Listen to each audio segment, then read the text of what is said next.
શિક્ષણને પ્રાથમિકતા આપતા સુરતમાં આજે શાળા પ્રવેશોત્સવ અને કન્યા કેળવણી મહોત્સવની ઉત્સાહભેર ઉજવણી કરવામાં આવી। નાના બાળકોને ભવિષ્યને ઉજ્જવળ બનાવવા સંકલ્પ સાથે યોજાયેલા આ કાર્યક્રમમાં નાયબ મુખ્યમંત્રી હર્ષ સંઘવીએ પણ હાજરી આપી।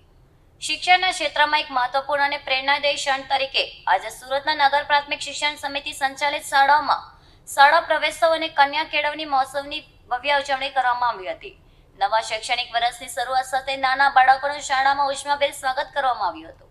સમગ્ર કાર્યક્રમ ઉત્સાહ, આનંદ અને ગૌરવના માહોલ વચ્ચે યોજાયો હતો। આ પ્રસંગે રાજ્યના નાયબ મુખ્યમંત્રી હર્ષ સંઘવી વિશેષ ઉપસ્થિત રહ્યા હતા। તેમણે વિદ્યાર્થીઓ, વાલીઓ અને શિક્ષકોને શિક્ષણના મહત્વ અંગે પ્રેરણાદાયી સંદેશ આપ્યો હતો। કાર્યક્રમ દરમિયાન નવા પ્રવેશ મેળવનારા બાળકોને શૈક્ષણિક કીટ અને અભ્યાસ માટે જરૂરી સામગ્રીનું વિતરણ કરવામાં આવ્યું હતું।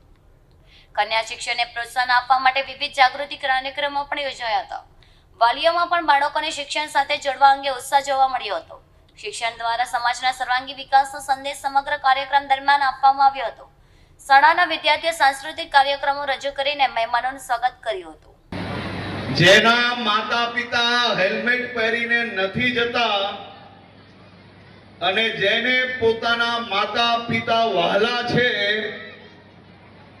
તે સૌ લોકોને હું એક ખૂબ સારો રસ્તો આપું છું। ઘરે દરવાજા પર પલોઠી મારીને બેસી જવાનું, કહેવાનું હેલ્મેટ પહેરો, પછી બહાર જાઓ। આપણે રસ્તા પર કોઈ પોલીસનું કામ નથી, ઘરે ઘરે તમારે પોલીસ બનવાની જરૂર છે। જો તમારા માતા પિતા હેલ્મેટ પહેર્યા વગર જશે અને રસ્તા પર જો કોઈ એક્સિડન્ટ થશે તો માતા પિતાને ખોવા કરતા આપણે આપણા માતા પિતા વાલા હોય તો એને હેલ્મેટ પહેરાઈને મોકલશો તો વધુમાં વધુ સુરક્ષિત રહેશે અને બહાર રસ્તા પર બી કોઈ પોલીસ એમને નહીં રોકે તેવી વ્યવસ્થા આપણે કરવી છે કે નહીં? પાક્કું? તમે બધા તમારા માતા પિતાને રોકશો? પાક્કું? જેને જેને માતા પિતા વાલા હોય અને રોકવા તૈયાર હોય એ હાથ ઊંચા કરે।